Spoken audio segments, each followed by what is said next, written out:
Hello!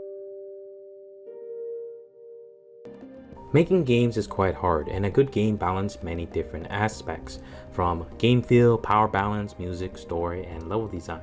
Minimalism has some questionable level design. In my first clip, it's hard to see the ground and react to the spikes. This is littering the level and feels like a cheap death, though I could see some people hugging the left wall, so fair enough. In this clip, the developer introduced falling spikes. There are no signs that warn the player.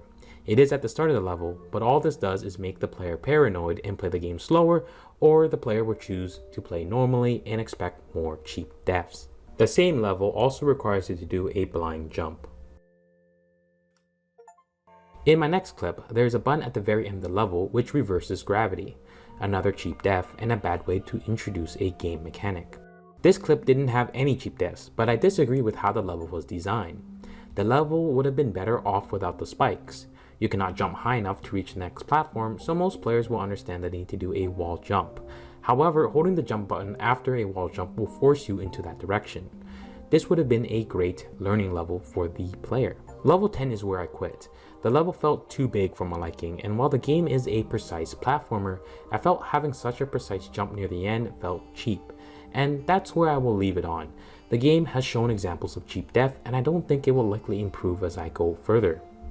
I cannot recommend the game, and funny enough, the pause button is mapped to the face button on a controller. Goodbye and good night.